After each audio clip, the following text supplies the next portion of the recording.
What's going on, sports fans? It's Josh Williams back again with another episode of the American Fan 365 podcast. I got really close, George, to saying fan minute, and I haven't done a fan minute in so long.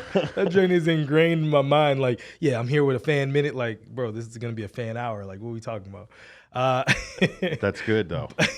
That's good. Your mind's set, though. You got to make a fan minute now after this. I did so many daggone fan minutes. Like, I literally still, it's like programmed. Like, my mind just, oh, yeah, we're doing a fan minute. But George, you know, listen, so right now, up until Super Bowl week, I'm rocking nothing but Redskins jerseys of players that did not win. So Sonny Jergensen is one. That's Sonny Jergensen? Uh-huh, yeah. Fill me in on Sonny, for the people that don't know. The Red Rifle. That's the original Red Rifle. That's Sonny Jergensen. Sonny Jergensen, he played in the 60s, in the early 70s for the Redskins. He was the quarterback prior to Billy Kilmer, and then after him was Joe Theismann. So that was like the lineage. Kilmer took us to the Super Bowl. Yep, that's the exact jersey. Nice job, George. Look at that. Sonny. Found it first ride. That's good stuff. So you see the other one in the middle there. He was there when we had the spear helmets. The helmet. Classic. Yeah, those. Yep. Those right there. Yep. That's the one. That's Sonny Jergensen.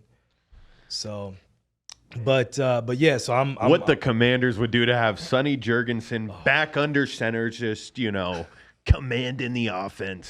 Hey, he was one of those original quarterbacks that really threw the ball downfield for that era. You know what I mean? We didn't have like a crazy running back. I'm trying to think of the receiver that we had, but that receiver was our first black player. Because Preston Marshall, before he died or sold the team, I can't remember which came first.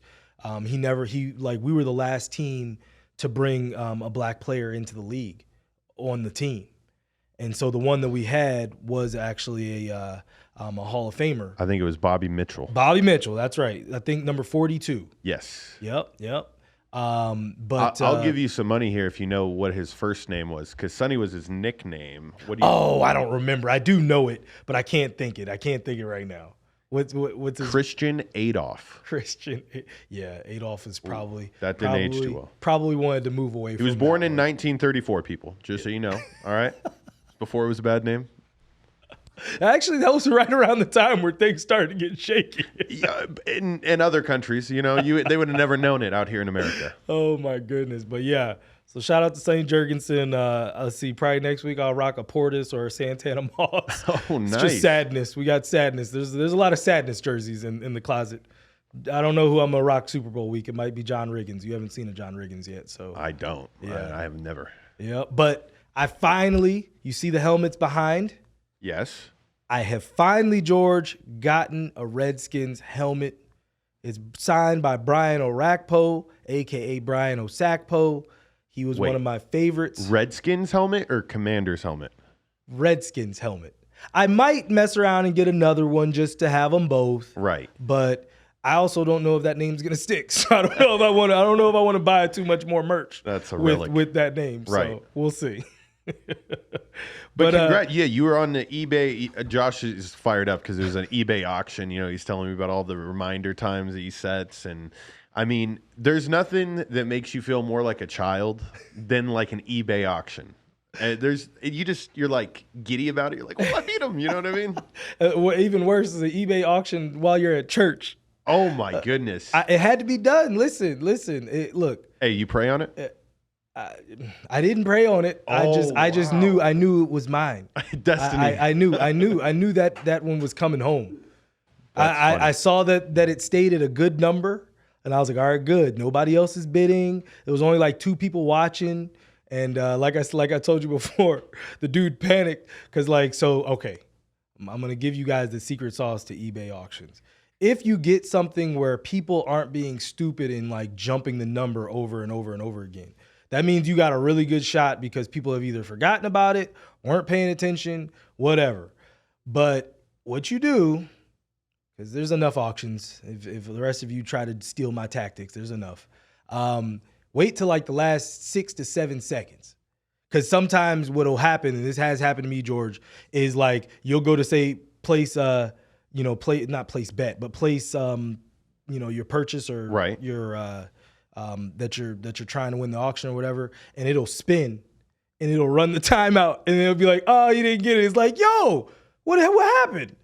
Yeah. And then you see what it ends up selling for, and it's like, bro, I bet more than that. Like, come on now. And so like, how do you know your Wi-Fi is good enough? I was at church. I was nervous. My reception was shaky. I was gonna be blown. 6 to 7 seconds. That's right. Allotted. All right. 6 to 7. I'm just doing it for the people. Yes.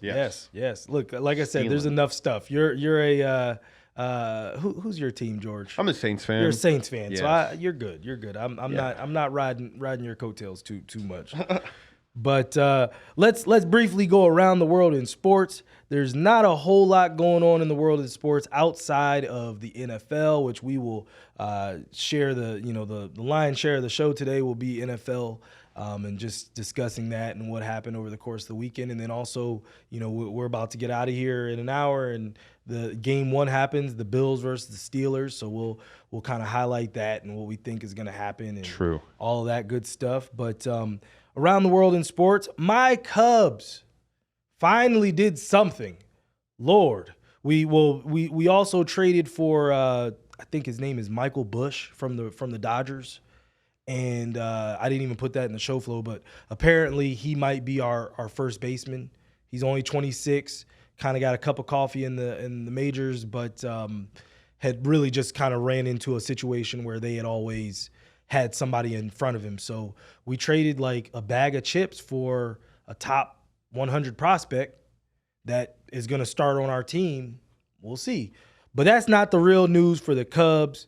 The Cubs signed the third best Japanese player on the market. We didn't get a Shohei. We didn't get what was the other child's name that went to the Dodgers, George? Oh, bro, I don't remember now. Difficult name. I know I'm pissed. I know I wasn't happy when it happened. Yep. But we got, I can't remember if it's Shota Imanaga. A lefty from Japan. I want to say his nickname is the Philosopher, I believe. That's a dope nickname. Yeah, it is. And so what he was saying in his press conference was that he still doesn't feel he's hit his peak. Like he still has a lot to learn. And that's like exciting. Like he's very good, but still willing to keep getting better. And so we'll see. He doesn't have a lot of velocity. He's like a 92, 93, mile an hour pitcher, but he does a lot of movement and different things. As long as I feel like the big thing nowadays is just your ball has to be able to drop off the table. Doesn't matter what speed it is. Yeah. Like the rotations that they got on the ball and the science now is just crazy. Yeah. Because pitching is no longer I throw fast. It's like you better throw fast and it better move 12 inches. Yeah, that's true. Or else that shit's going over the fence. Fast isn't enough. Yeah, for real. But here's Imanaga talking about coming to the Cubs. Hey, Chicago. What do you say?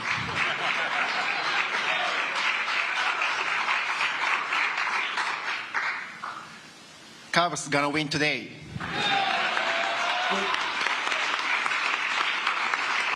I am very happy to be here and be a Cub. I am very excited to pitch at Wrigley Field. I am looking forward to meeting fans and teammates. Go Cubs, go! That's it. Now, George, if you ever want to become a fan favorite, especially when English isn't your first language, obviously, but listen, I promise you, he sounded a whole lot better in English than I would in Japanese. So I'm not clowning nobody, never, especially when it comes to another language. Right. But yeah, so he started with the words of the song "Go Cubs Go." That's how the song starts. It's "Hey Chicago, what do you say?" That's how the song starts. So this was at the Cubs convention. The Cubs have a huge convention every year in Chicago. that basically just gets the fans excited about the upcoming season. And so we signed him like a day or two before the Cubs convention. We usually tend to do a lot of stuff surrounding that big event to get the fans really excited. Any other teams do that? I don't know. I'm a Cub fan. I don't care. So, but that seems like a very Cubs thing to do. Yes. Like, let's get together and talk about ball in the offseason, right? Who cares about football, right? In the snow. Yeah. Because it was snowing out there right now. Everyone, they got suits on right now, but you know they've got a big trench coat somewhere in the back with a wool hat. So, but that's not all for around the world in sports. The French Open, George, has started. I have not watched a second because Rafa is not playing. The only focus, George, is that Novak Djokovic does not win. I don't care who wins as long as it's not him. How far into this are they? I feel like it's Monday, so it probably started Saturday. It's a 2 week thing, right? Yeah. It's 2 weeks. It's 2 weeks. 2 weeks. Yeah. So it just started, I feel like Saturday. Yeah. Because I want to say it starts Saturday, Sunday, but then remember it being in Australia, the time difference and all that. So, so that's it. That's all I got for around the world in sports, George. We're going to be doing a lot of NFL today. Yeah, I figured. My last thing, though, on tennis is no inclement weather tennis, right? Like, the only thing is wind. Yeah, right? can't. Just because think about it. You've played basketball when it starts to rain outside. Yeah. And so how slick it becomes, and it becomes like you're on ice. Yeah. You can't play tennis that way. Like they'll do it. Okay. They'll try to do it for a moment, like depending on how far in the match it is. They'll let it go for a second, but the second people start shimmy shaking, that's ACLs, baby. Like it's not worth it. They shut it down, and that's why a lot of the Rod Laver Arena in Australia and Melbourne, they have a roof now. The U.S. Open has a roof. Wimbledon has a roof. The French Open, I believe, has a roof too now. The main one, the where they play the championships, the main court, those usually tend to have roofs now, so they can because before, man, if it rained like Wimbledon will go on for 3 weeks because they lose some days with rain. Right. There's only so much you can do. You can only fit in so many matches. So, yeah. I wish they can make it happen though. Little frozen tundra tennis match. Start putting on cleats. Yeah. I saw a meme this weekend, and this can segue perfectly in the NFL and why I brought it up. Somebody was like, in lieu of the Buffalo Bills and Steelers having to move their game, why are we still playing games in like inclement weather? Like the Bills should have a dome stadium, and like there should be no more of like weather causing bad play. Yeah. And I was like, what a shitty take that is. Horrible take. Horrible. Thank you. I'm glad you said that, because if you went the other way, I was like, oh, we about. That's why I brought it up for tennis, bro. We about to have a moment. We could do this before we get in the NFL, but yeah. Listen, Buffalo, those folks love it. They like you got okay. I guess look at it this way, right? If you live, I know you've never lived in that kind of climate. Nope, never will. So when you live in that, you know how to prepare. Like when I grew up in the snow, you knew how to layer up, because like I wanted to play in the snow all day. It was a snow day. You got the day off from school. I was going to be outside all day as long as I could stand it. So you learn how to adapt to it. Right. You know that it's not going anywhere. You know what I'm saying? Do the players want to play in it? That's probably a little bit more debatable, but some players love it. But you got to remember too, that's why the Steelers build their team the way they build their team. That's why there was a Jerome Bettis, because when the temperature dropped and you can't throw that ball the same, you got to be able to do something else. So it was always defense, hard-nosed running. You know what I'm saying? Yep. And so when if we get the number one seed, and you got to come here, just like Tom Brady in Foxborough, you got to come here. Well, you got to have to deal with us. And we like that was always Peyton Manning's thing. He couldn't get over those conditions. True. We saw it with the Dolphins. We'll get to that. So, you know what I mean? But yeah, our NFL segment today, George. Our NFL segment today is brought to you by our friends at Coco Love, the beverage of choice of the American fan 365. Head over to www.cocolovewater.com for your own case of coconut refreshment and use the code TAF365 for your discount on Hawaiian Beach vibes. Man, George, it was truly a super wild card weekend this weekend. So for everyone outside of the Browns who just completely wanted to go away from the script that the script writers have been writing, because Joe Flacco moseying his behind back into Baltimore just was too perfect, and they burned my ticket in the process. It was a beautiful weekend, absolutely beautiful weekend. That was the only game I think that was like so out of bounds, because I don't think I want to say when we talked about it last week, did you think the Browns were going to win? So I had a coming to Jesus moment the morning of is when I put my ticket in. But that coming to Jesus moment was, let me not miss the boat on CJ Stroud. Like, I don't want to be the person that is not like following him from the get-go saying like this kid could get it done. I didn't think he would slice him up that bad. Like, I mean, CJ Stroud was hitting routes while getting smacked in the face. Like a couple of weeks prior, I forgot what quarterback it is now, but he was throwing the ball and like avoiding, like getting out of the way. I think it was Tua. I think it might have been Tua recently. Or am I thinking of college football? No, it's Michael Penix. Michael Penix Jr. Yeah. He got banged up a little bit. Yeah. But CJ Stroud just stood in there and was delivering darts, and the kid's 22 years old. So yeah, I had the Texans, but I mean, I want to tell you, you're not wrong in choosing what you chose. Like there's no way you could have predicted that 2 pick sixes. Listen, I was at work, so I didn't watch a lot of the game. I only watched like little spurts or kind of saw it in the sports bar or whatever, and was like, oh, okay. Like I saw the first. Was it the first play of the game was a bomb, or was that the week before? No, that was the week before. Hey, that was versus the Colts. Houston only knows one thing: go deep. Jesus, like literally. And so. So I'm, you know what I mean? It was, what was it? It was, 24-14, I think it was. Yep. Right? At the time. And the Browns were driving. So I was like, okay. Like, so this is how it worked, George.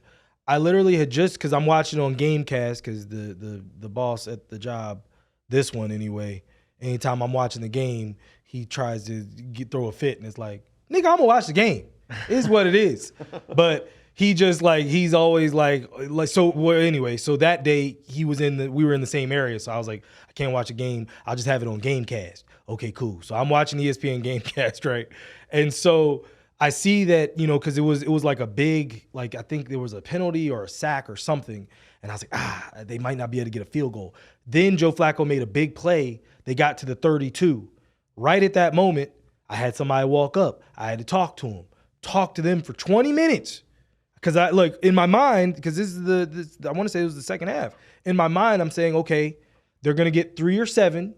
We'll be down 1 score. It'll be 1 possession. 1 possession. They because the defense was starting to play solid. We'll get the ball back. We'll go up. My ticket is straight. Flacco have another touchdown, because I had the Browns winning, and I had Flacco 1.5 over touchdowns.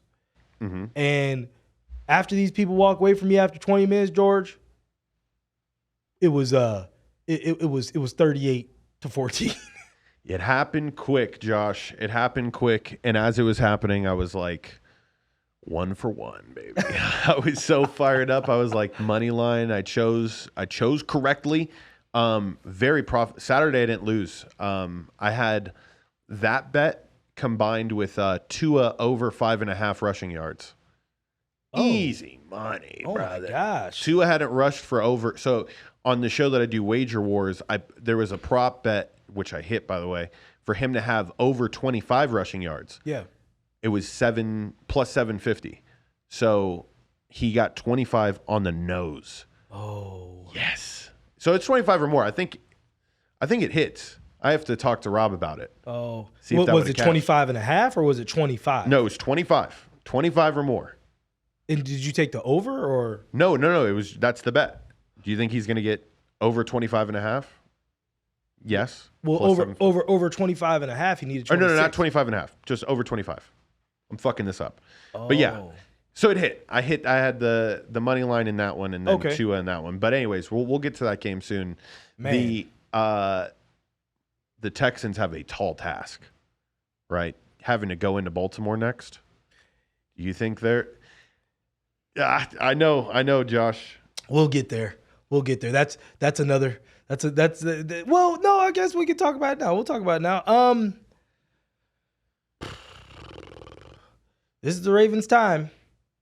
Yes. This is their opportunity.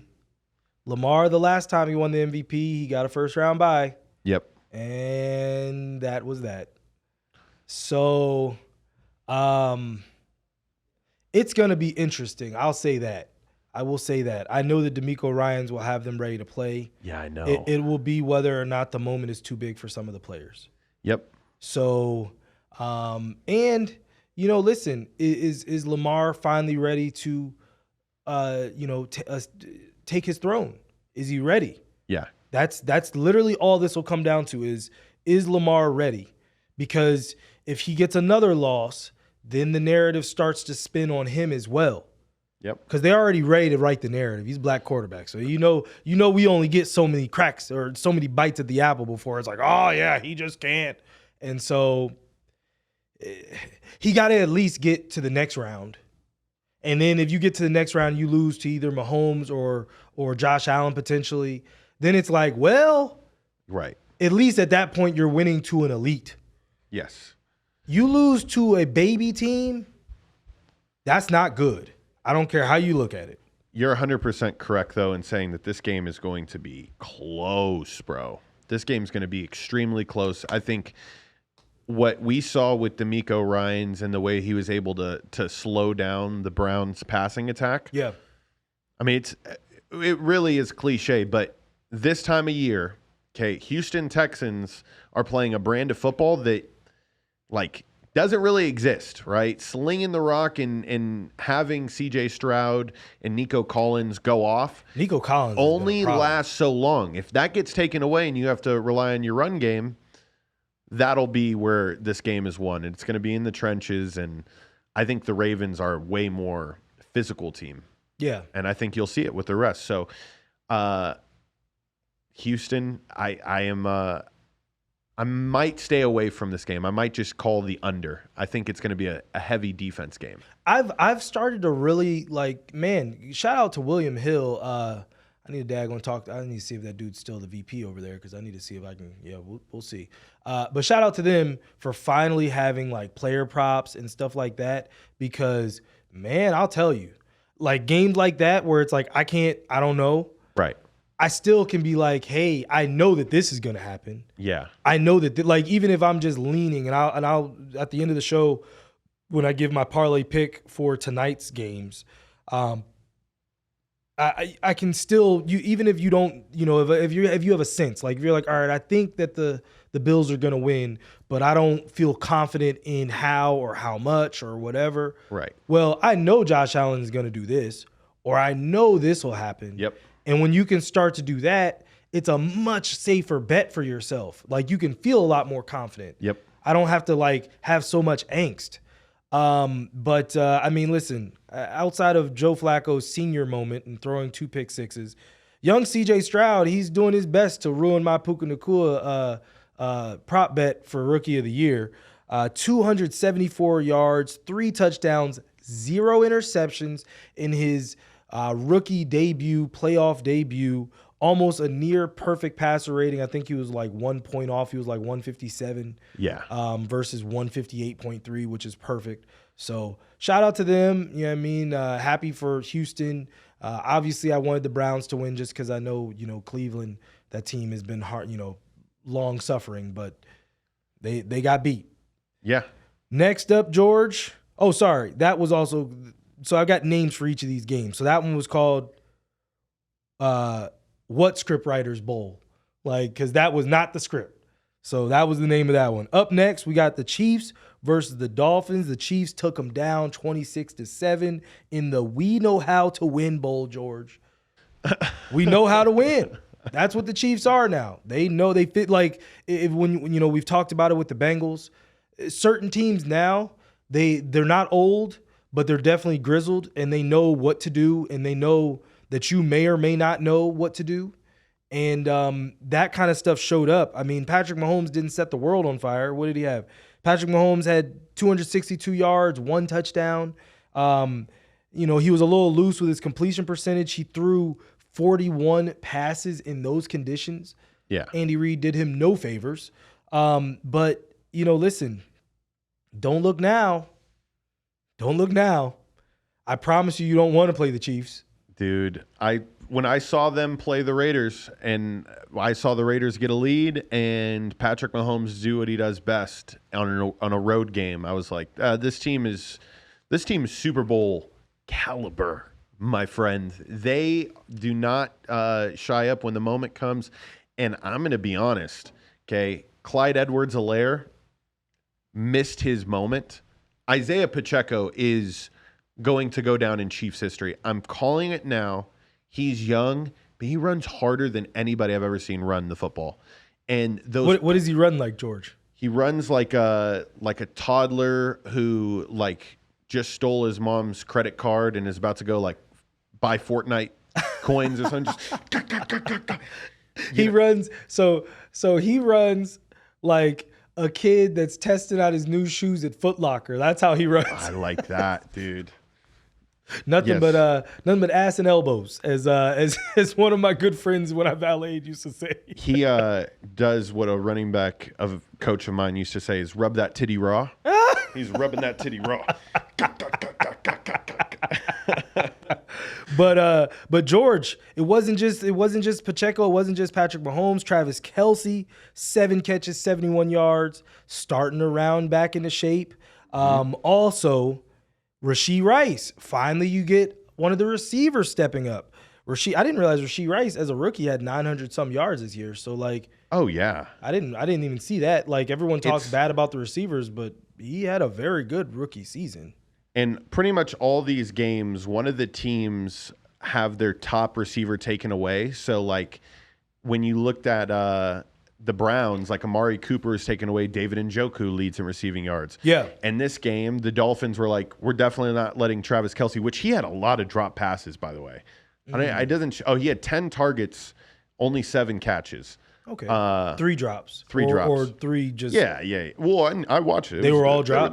They were all drops. It was cold, bro. It is cold, big dog. It is cold out there. So they took him away, and Rashee Rice has to step up. And I think it's the money role to be in. It's that number 2 guy that you'll see in all these games that has to step up, and they had it working. Yeah, for sure. 8 catches, 130 yards, 1 touchdown. So he was definitely a difference maker in the game.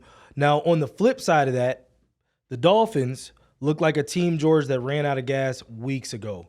They were the number 1 seed for the lion's share of the season this year, and you could tell that they had no business being on the road. You know what I mean? That's just how it looked. But it's all dead now. Tua turned back into tuna fish.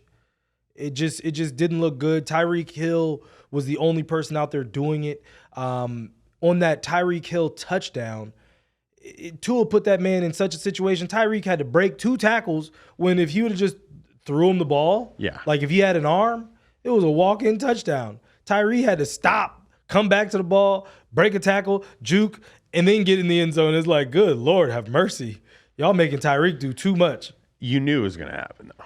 As soon as that ball was in the air, Tyreek is so small that he, crawls underneath the cornerbacks when they try to, do the holding, which they do every time. He just, squeaks past him, right? Yeah. You like seeing a little Taylor Swift up there? Well, no. That is actually my parting shot. My parting shot to the Dolphins is we all hate you for making us have to suffer through Taylor Swift doing swag surfing in the daggone press box. Yes, dude. It's that right there was that hurt. At least make it close. They should not be in there swag surfing in the luxury suite to the game because of what you guys refuse to do on the field. So here it is right here. Yeah, we swag and swag. Yeah, that's dude. Donna Kelsey is so funny to me. Oh, look at Donna. It's so funny. Okay, that immediately makes the clip better, bro. That makes the clip better. And the relationship that Brittany Mahomes has now. Oh my gosh. Tell me Brittany Mahomes isn't one of those people I'm hanging out with Taylor Swift tonight.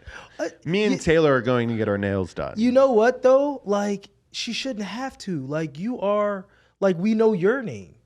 No, granted, obviously not on the level of Taylor Swift, but you're the wife of the best player in the league. Right. We know your face. We know your name. You shouldn't have to feel like you need to ride the coattails of anybody. No, I know. I I didn't mean it as like ride the coattails. I just mean it as like, I'm cooler than you. These are my friends. You know, I was already cooler than you. I'm really cooler than you now. It is now certified that I'm cooler than you now. Up next, George, we've got the Cowboys versus the Packers. The Packers took them down 48-32 in the That Train Is Still on Schedule Bowl. Knew it. I knew it when I put the bet in. I was like, yes, this was the time. So I won this parlay. So this parlay, George, and hold on, let me see if I still have it. I think I took a picture of it just to, because I put it up on the chat. So let's see. I had the Packers money line. I had Jordan Love over 1.5 touchdowns, and I was sweating it out, man, because they were up like 30 something, and I was like, yo, I need to hurry up and get this daggone passing touchdown before they take these starters out the game. You know what I mean? Because they were up so much, it was like they don't have to keep being out there. And so I actually literally called the touchdown because they ran it with Aaron Jones, and I was like, okay, this drive, it needs to be play action, hard play action, go deep. Yep. 2 plays after I said that, driving in my car while watching the game, mind you, hard play action, tight end, wide open. And then I was like, please go in the end zone because like he was, he's tight end, so he's only so fast. He was wide open, but wide open for a tight end, wide open for a receiver, 2 totally different wide open. Turn radius of a Cadillac. Man. And so he fell in the end zone, and I was like, please don't be like, oh, he stepped out at the 1. Like, please just let this happen. So when that happened, I was like, okay, good. This bet is secured. So I knew I was good. The second bet, George, I had the Lions money line. Ooh, I'm so thankful I didn't take them points. I was like, I don't trust the points. I took the points. Yeah. Fuck me. Of course you did. Of course you did. I was money line all weekend. Wait. We got some news. Caleb Williams officially is entering the NFL draft. He didn't already do that? No. It was still on the fence. So it's now official. So that just happened. Just wanted you to know that. So, all right, that's back to the other pick. So the other pick, George, Jared Goff over 262.5. He got it on the last play to Amon-Ra St. Brown. Oh, you love to see it. And on top of that, George, I was nervous because I did not want the sports book to screw me because remember, he had some sacks. He had gotten sacked 3 times. Yeah. And so I was like, is this his passing yards or is it the team passing yards? Because the team passing yards was 255. Wait, sacks take away from passing yards? Yeah, takes away from the team yards. I thought it was rushing yards. No. Takes away from the team passing yards. It used to be rushing yards. No, it's been passing yards. Yeah. I'm tripping. Yeah, takes away from the team's passing yards.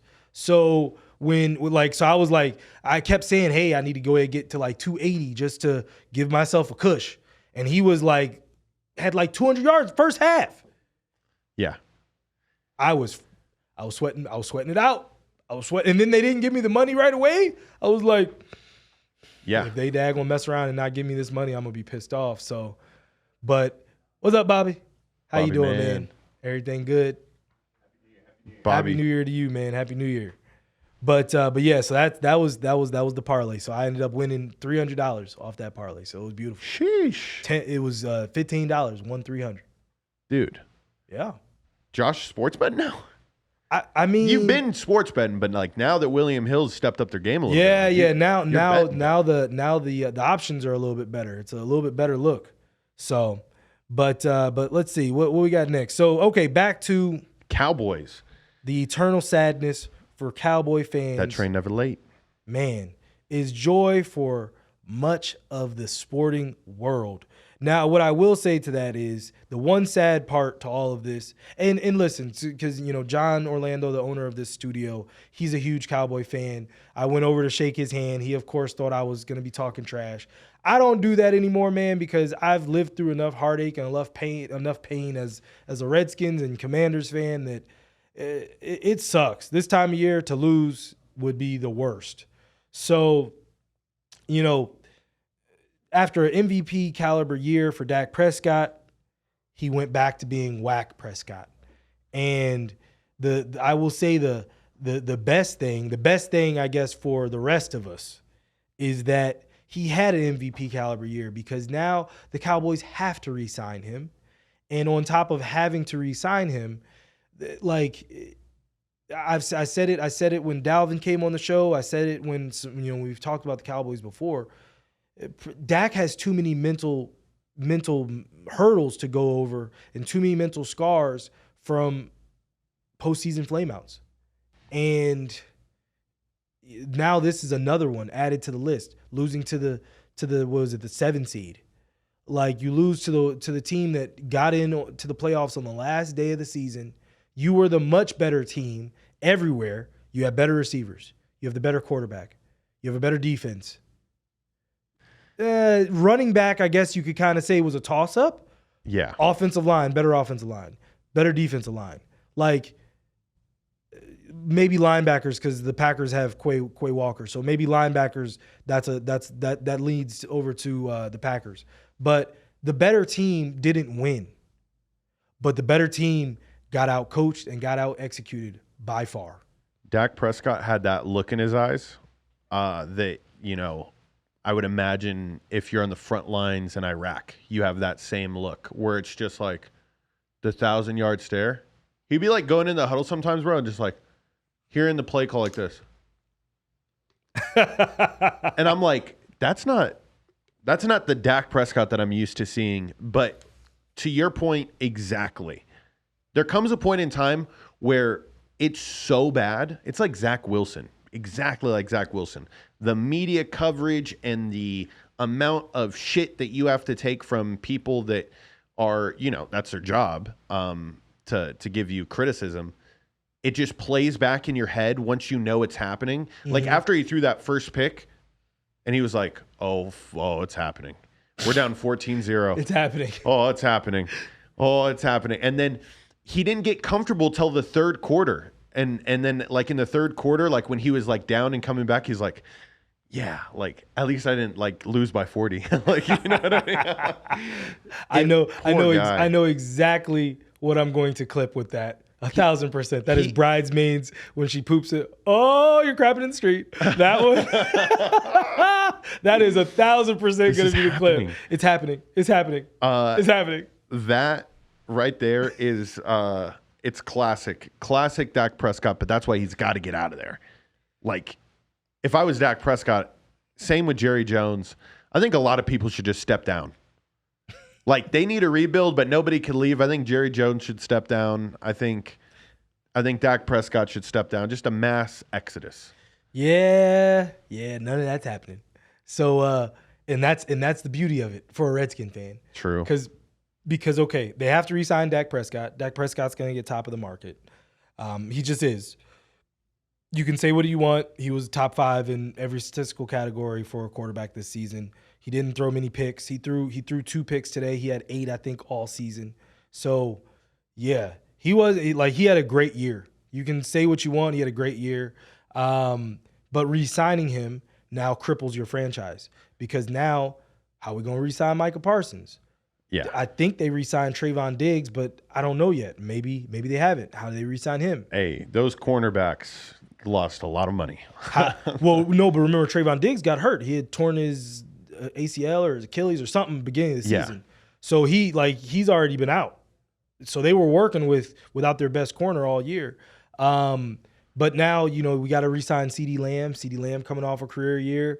He had an empty calories, 9 receptions, 110 yards, but most of that was after Jair sat down. So it don't really count. But it's the perfect scenario for everyone else, because you essentially aren't getting better. I don't think you can fire Mike McCarthy. I know a lot of people are calling for his head, but they won 12 games. You know what I'm saying? Like, you can't fire him. And I know. And one thing I will say, Jerry Jones, I will give him credit, has been by far more patient in the latter half of his career than he ever was at the beginning. He's very much like George Steinbrenner now in that way, because remember at the end, George Steinbrenner wasn't just firing people like that anymore. He was letting you kind of play it out. And so that I will commend him for that. But at the same time, yeah, they're kind of stuck in the middle. They're like the top part of the middle. Yeah. No, they're forever going to be plagued by exactly what happened to Dak Prescott in that moment, because you have all those things running through your mind. Like, it's inevitably going to happen. It just happened really quick in that Packers game. And that right there is the train that's never late. So get rid of him. Like, you know when it's so bad that, like, it needs to change. They did it in New York, so it's going to happen with Dallas.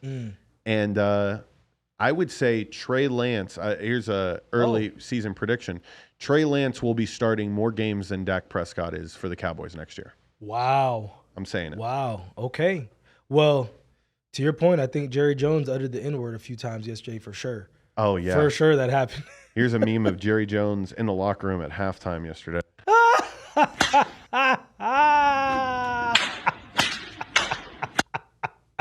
Oh my gosh. But switching gears over to the Packers have officially had a franchise quarterback now for 30 plus years, George. They went from Favre, greatness, to Rodgers, can't take it away, greatness, to now Jordan Love. Jordan Love had also a near perfect passer rating in his first playoff game as a starter. And the ball, George, only hit the ground 5 times. He had 272 yards, 3 touchdowns. And I mean, listen, like there were times where they were literally toying with the Cowboys. Yeah. Like everything Matt LaFleur drew up was perfection. Oh, we want to run? Okay, 15 yards. Oh, we want to throw? Okay, wide open, butt naked, 20 yards. Dude, you know what it is? And this is out of a lot of quarterbacks that are in the league. He looks so comfortable in the pocket. It's him, CJ Stroud, Patrick Mahomes. I think like those 3 right there, the way that they can manipulate and back out of a pocket, roll out, like he was never phased. And there was times, like I'm watching this one play right here where he's getting an all-out blitz thrown at him. Yeah, blow that up. That was great. He gets an all-out blitz thrown at him and cover 0 and absolutely dime back of the end zone. Like, and watch the pressure in his face. The pressure in his face is going to be here. Okay, check with me. We're going to go ahead and see what we got. We see that they're blitzing. All right. Everybody's coming. Pressure right in his face. Dart. Mine. That is against their best corner, against freaking who is that? Stephon Gilmore. Like, bro, are we serious right now? That was an absolute dot. Yeah. That's beautiful. We can throw up the hearts on that. We can definitely throw up the hearts on that for sure. But not to be outdone, George, Aaron Jones continued his dismantling of the Cowboys with 118 yards and 3 touchdowns. They showed a graphic. He's now the all-time leader in average yards a game versus the Cowboys. Like he eclipsed Barry Sanders, and I think it was Walter Payton, I believe. But both of them they averaged like 115 yards a game versus the Cowboys, and Aaron Jones was like 123. Yeah. That's crazy. Yeah, absolutely crazy. I saw with my own 2 eyeballs the fact that if you save your running back for the last 4 weeks of the season and he's just healthier than everyone else, he looked so much faster. Everyone was playing in slow motion around that man. And it's like, this should be a recipe that all teams use, especially if you want to make a playoff run. It's like you want to keep one of these guys on the back burner, keep him healthy, and then as soon as playoff time comes, boom. Yep. Because it didn't even matter. Jordan Love played an amazing game, but Aaron Jones dismantled that Cowboys defense. Yep. Before we get off of this game, what's next for the Cowboys? I think George feels like they need to cut bait and start breaking stuff down. I outside of you know what? I'll agree with you on this regard. If they decided to move on and they traded Dak to, say, the Panthers or to someone like that, and they could mess around and go get that new quarterback that's a baby and that they could remold, and then they don't have to pay, I think that would be the only course of action outside of running it back. But running it back, especially if you have to now go give Dak all the money, it's essentially going to ruin their team, because Micah Parsons now, he's going to start getting older. All these players are going to start breaking down. Yeah. And you essentially never moved out of the middle. And that's what I'm saying. It's not an easy move. Yeah. But like Jerry Jones in his little post-game press conference yesterday was like just shocked. Like out of all the years that I've been seeing Cowboys football, this has never happened like this. And it's like, well, dude, I think it's happened before. And I think you're like kind of throwing what my dad would refer to as you're throwing the blanket on Dak Prescott. It's like, no. Let's not make him comfortable. All right. Let's remove the blanket and let's keep it real. This man had a look in his face of an Iraqi soldier playing the Green Bay Packers in a playoff game. Shell-shocked. Just, Shell-shocked. Looked like Mitch McConnell up there. Oh, no. Yeah. Oh, that's clip number 2. That's clip number 2. So final game of the weekend, Rams versus the Lions. I called this one That Old Thing Didn't Want Me Bowl. It was a beautiful game. What a game. Let's just start there. I mean, 24-23. Josh was over here sweating bullets because I don't think the Lions won this game as much as the time just ran out on the Rams. Because the Rams were coming.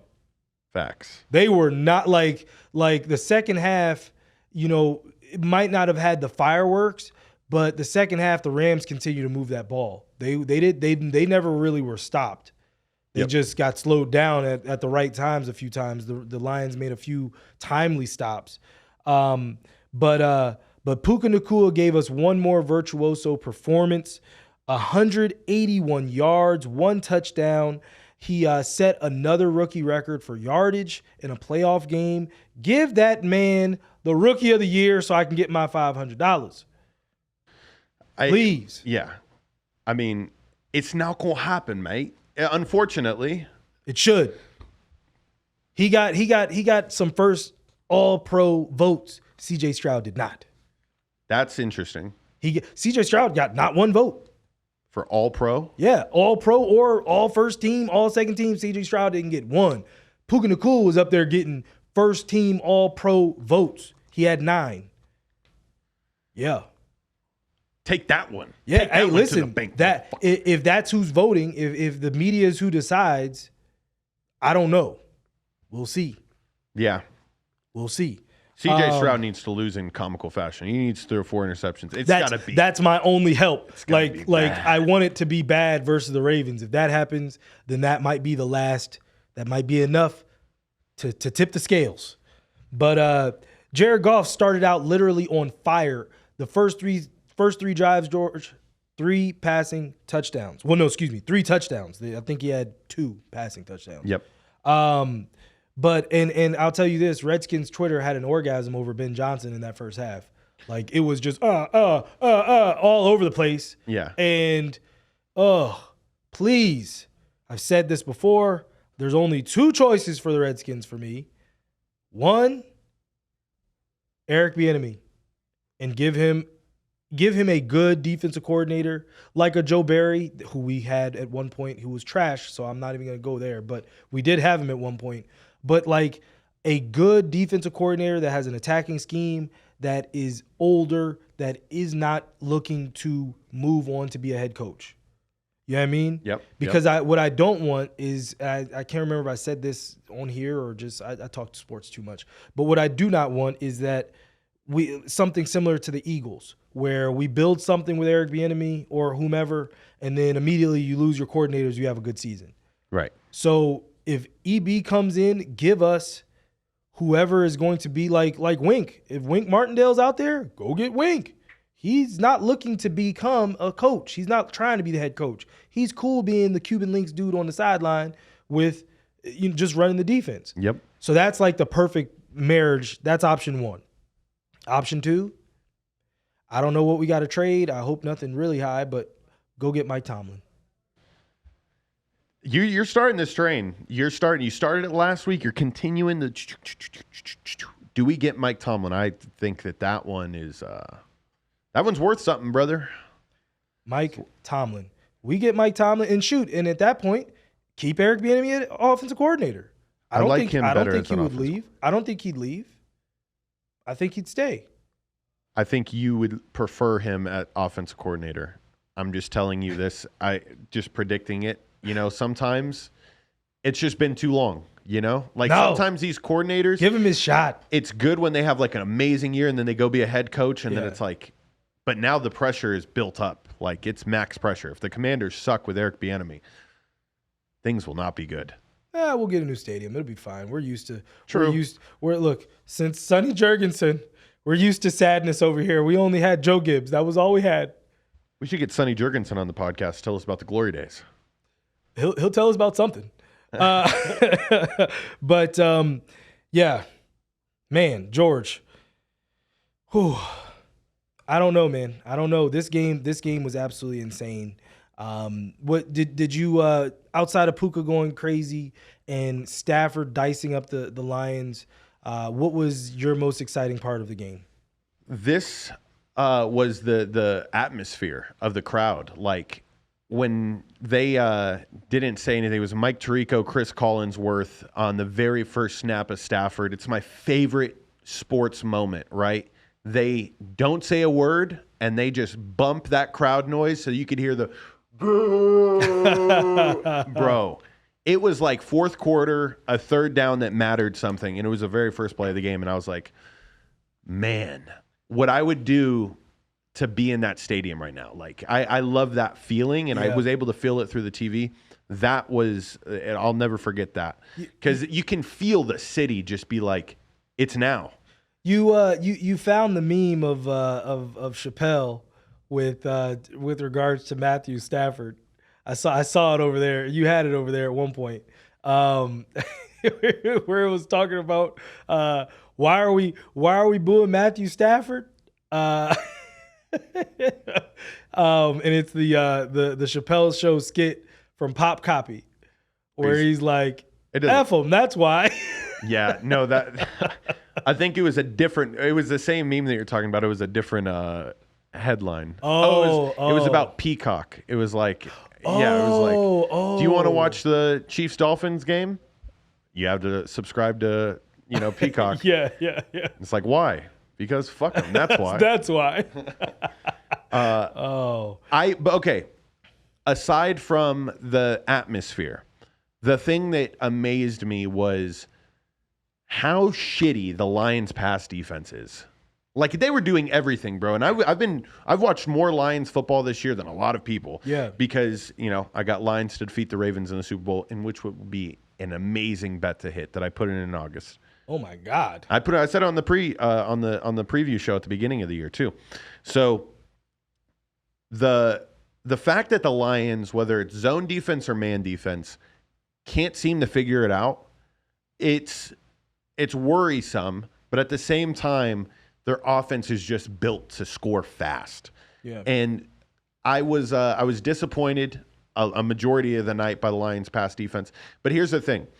They played physical on, I think it was the second to last drive for the Lions. Mm-hmm. That was the drive that Matt Stafford got hit 3 times and was like eyes rolled back in the back of his head. Yeah. And you're like, how is this dude still in the game? And then you also had Tyler Higbee coming across the middle and just tearing his MCL. Well, is that what happened? I mean, it. Oh, okay. Well, no, I mean, he landed on his neck. But that one, saying to your point, he was butt naked. They had to kill him. That was and literally I feel like he alligator armed the catch because the ball was there.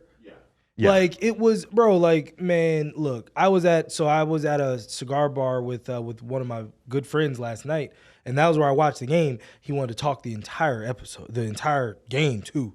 I'm like, bro, I gotta watch this game so I can talk about it tomorrow, and I got money on it. Like, right. Please let me watch this game. And I was like getting so heated because, man, like they just, oh, here it is right here. Oh, wow, I didn't see that was where he got hit. I just saw I thought he got hit like in his thigh. Oh, yeah, that's boom, landed on his forehead. He landed dead on his neck though. But like, man, he was open though. He was open. It didn't matter what type of concept we ran. I like the Lions a lot better when they're playing a manned-up defense. I think they're giving themselves a chance because their zone defense is the worst zone defense I've ever seen in my life, but they stop the run. Yeah. So it's like they had said it all night on the broadcast, like they really built their team to stop the run, and you just wish their pass defense could step it up just a little bit. Well, remember, C.J. Gardner-Johnson went out.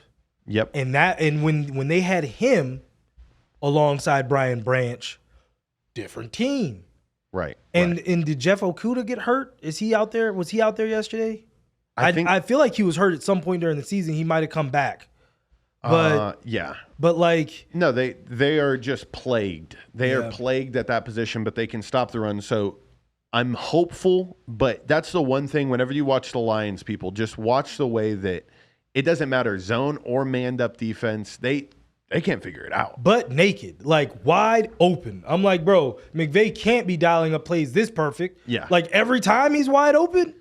Stafford is also, I will say this, way better at no-look passes than Patrick Mahomes. Bro, it's like he just be like, I'm like, spirals.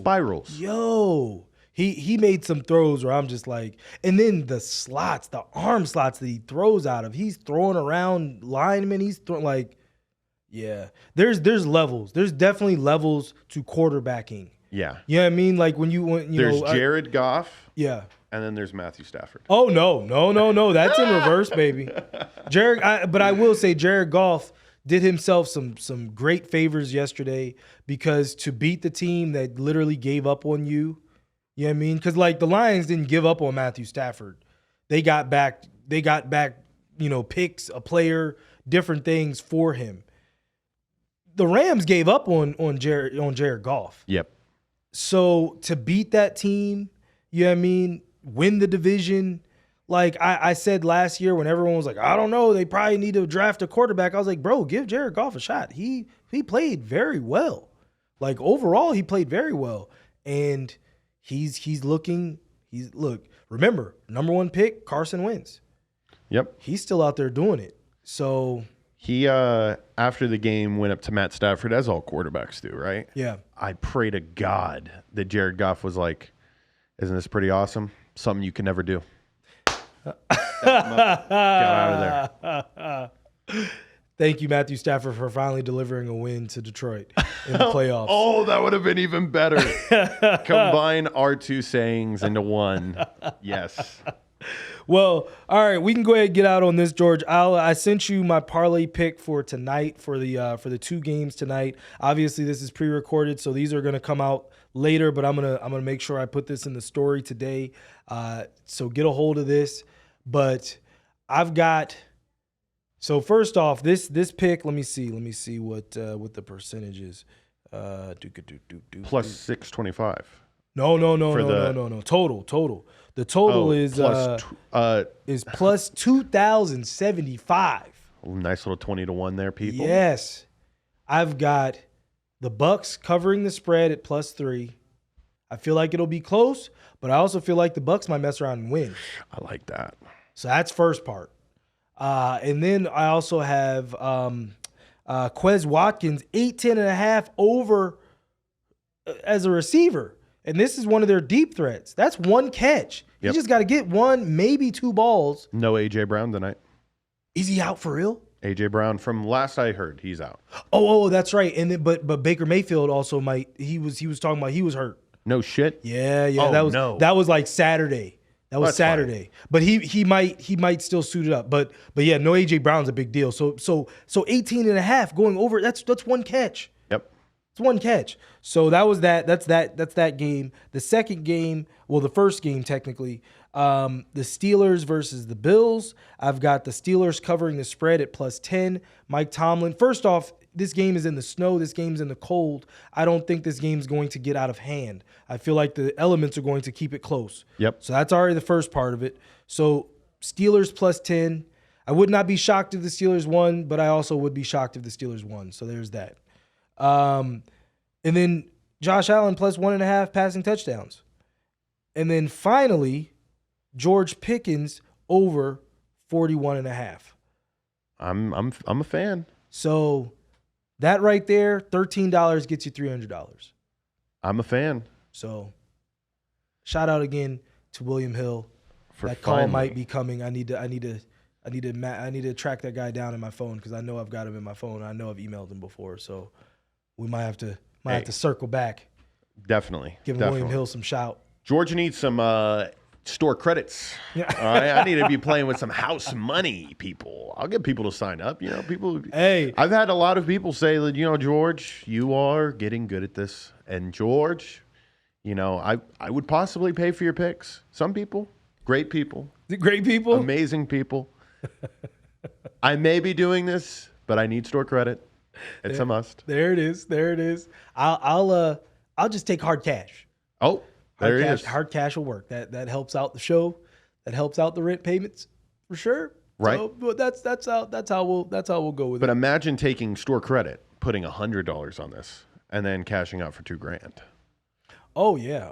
No, it'd be more. $20,000. It'd be yeah. I don't know, man. Yeah. I don't know. That's like, have you seen Uncut Gems? No, I still haven't seen it. I know. It's all right. No, it's fun. I'm not a movie shamer. Trust me, I'm on plenty of podcasts where people are like, you haven't seen this, you haven't seen it. No, you'll get around to it, Josh. There's just too many movies, like especially now when you consider Netflix and everything else, like just trying to keep up with the movies in theaters is hard enough. Trying to keep up with the movies that came out only on Netflix is like, and then once you miss it, it's like, it goes to the back of the line. You don't see it that much anymore. So I do have to still watch that one because I do love Adam Sandler. But yeah, man, another good episode, another fun time. Exciting wild card weekend in the NFL. Definitely want to see some more from the NBA. Maybe start talking some college hoops in the weeks to come.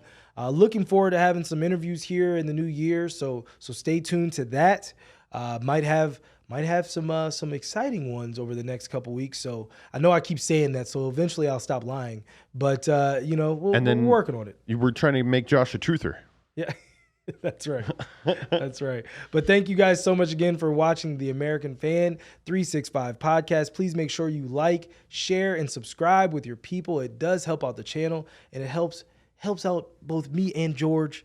Shout out again to Mr. George Carmona in the back, and we are out.